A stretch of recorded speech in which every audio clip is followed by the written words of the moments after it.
None of you met Admiral Nimitz, I imagine? I did. I delivered the Berkeley Gazette to him when he was retired. So I did meet Admiral Nimitz, but I was not there at the relighting in 1964.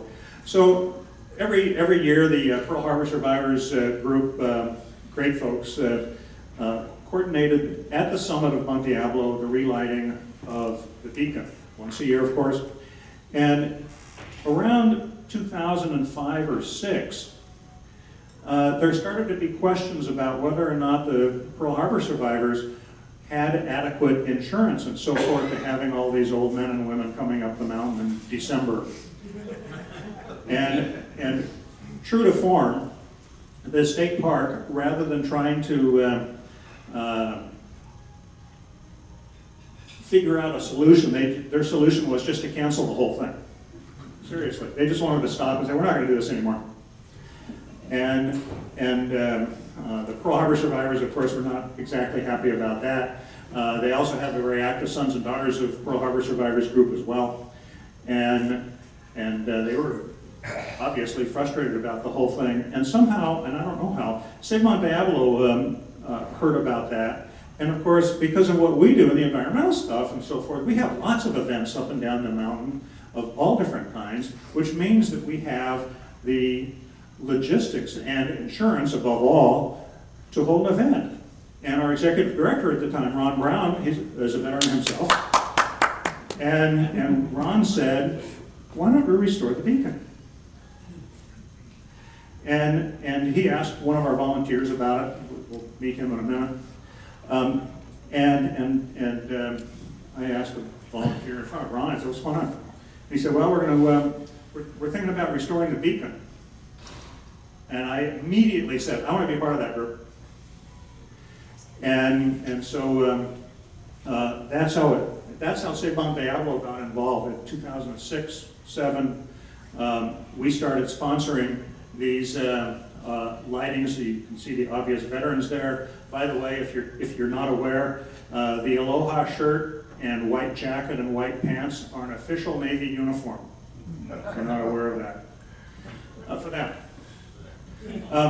And at the left there, half hidden, is Ron Brown, our executive director. And so we have continued to sponsor the lighting, and we knew though that the beacon just wasn't working well at all. It did work, but there was one night in 2008 or so. It was a cold evening, December.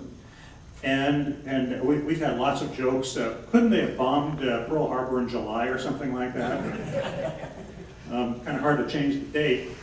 My partner on this thing, Dick Heron, spent 45 minutes pushing the beacon until it would run by itself. It was that bad. So this is the beacon sitting on its perch. It's very difficult to take photographs of the beacon up close when it's up on the catwalk, because the catwalk is so small. You have to have a real wide-angle lens, or take a selfie with the beacon behind you. So we have these goofy photos. This is looking up at it through the hatch in the catwalk at the very summit of the very tippy top of the building. You can see the glass slats of the front cover of the beacon, and the patches that are there. Several of those panes are broken. After we took it down, this is what it looks like standing. So what is this beacon? What's going on with it, with the structure itself? Again, it's one of 5 that we know of. It is the only one that exists today that we know of. All the others have been removed and destroyed, probably scrapped during World War II in lots of the cases. I just found another little thing online recently. Our twin beacon was torn down. The one in Los Angeles was lighted simultaneously with the one in Mount Diablo. It was torn down, we think, in the early 60s. Long gone. The whole thing is about 8 feet tall from base to top. The light itself is about 3 feet in diameter. The whole thing weighs 1,400 pounds. So it's not like you can just sort of pick this thing up and carry it around. It was a real high-tech deal at the time. It rotated, still rotates, every 10 seconds, six times a minute, run by an electric motor.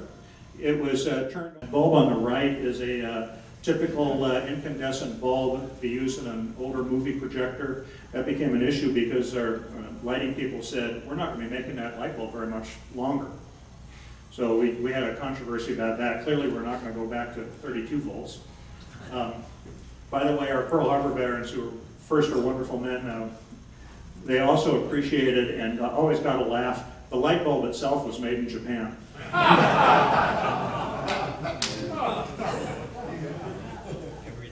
So we started working on this project, getting the logistics and talking to the state and so forth, how are we going to get this thing done? And you know, this volunteer group, and we were told to our faces that we were not competent to do this kind of work, that you have to have a historic architectural firm that's going to charge lots of money. And I said, we're going to do this for nothing, no cost to you guys at all. And they said, no, you can't do it. It's a public works project, not allowed. They would rather not do the project or spend really $250,000 to have the whole thing done. And so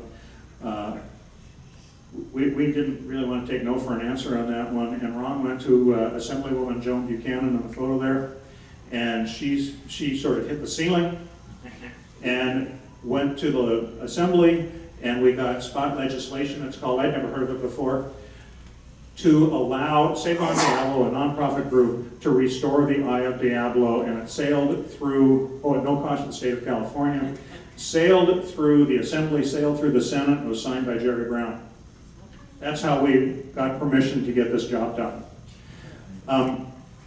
So curiously, it was almost a coincidence, but not quite. December 7th, 2012, at the beacon lighting, we finally got the agreement to allow us to go to work on this thing. So in this nice photo here, over on the right is the sector superintendent, Danita Rodriguez, who was a peach to work with. She was just great, very supportive of us and so forth. The second Smoky there is now retired Superintendent Roland Gabert, good guy, friend of mine, also a cyclist, since Dennis mentioned that. And he's the one that looked at us and said, John, you're not competent to be doing this kind of work.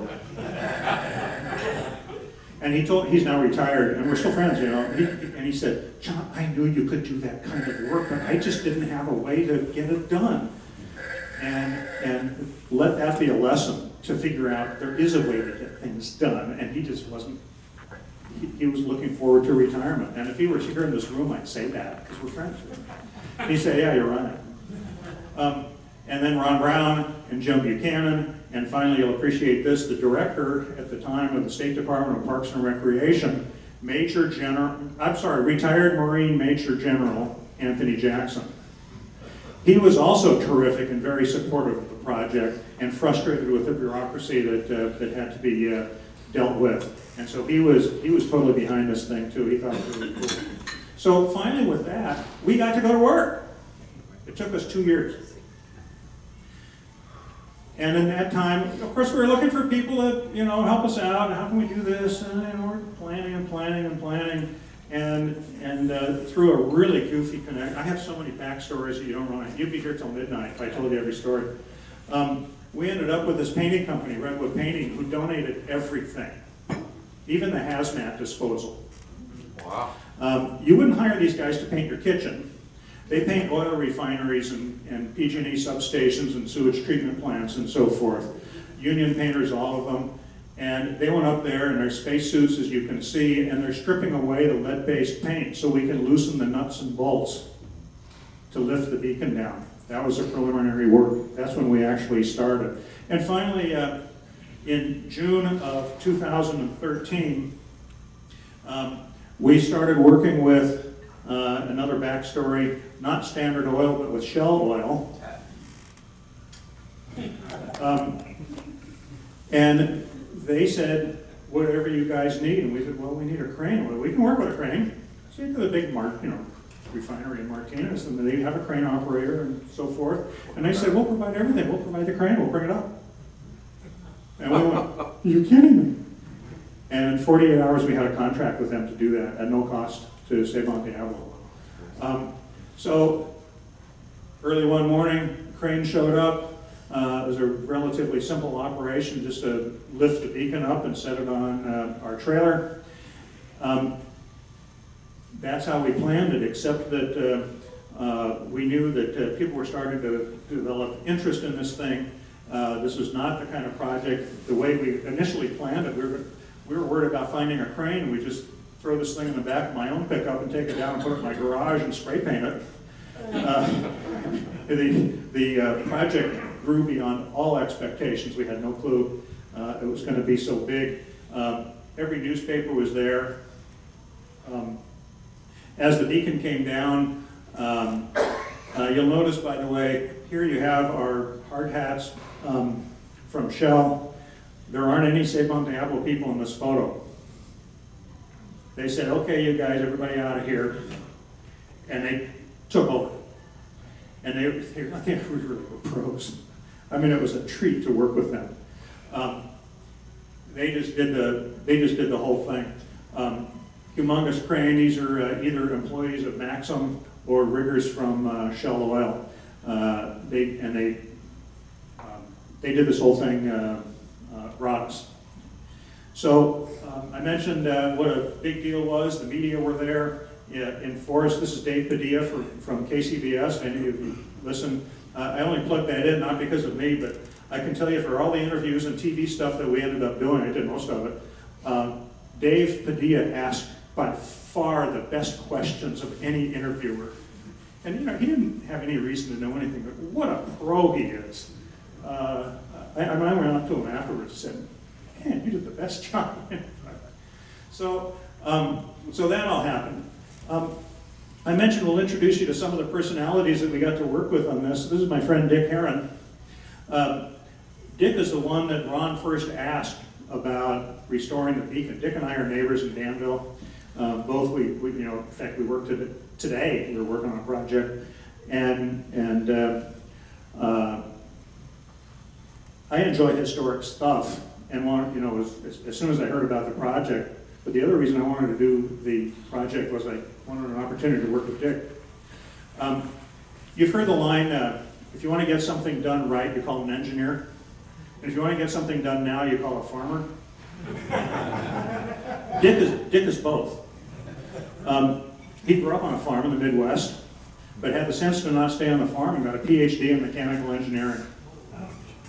His fabrication skills, his design skills, his personality, a very friendly, sociable guy. He was honestly a joy to work with. This project would not have happened as smoothly as it did were it not for Dick. And it's worth saying, because he always says it, and Dick and I share the same birthday. So he's my brother, even though he's 2 years older than I am. I have to put that in there. And he was born in the Midwest, and I was born in Oakland. But he was just a gem to work with, super guy. Down the hill we went. I got to be the truck driver. This is Save on Diablo's truck that was donated by PG&E a few years before that. We use it out in the field a lot. The trailer we bought just for this purpose, and the trailer is used today for the field work that we do. Down the hill we went to the famous undisclosed location in Concord. It was a warehouse, it was a business, but another supporter who was interested, somebody just like you, just thought it was a cool project. And he said, hey, I've got a warehouse and we have some extra space and it's secure and it's in Concord. And we got the state to come down from Sacramento and approve it for us. And so here we are. This is the day we arrived.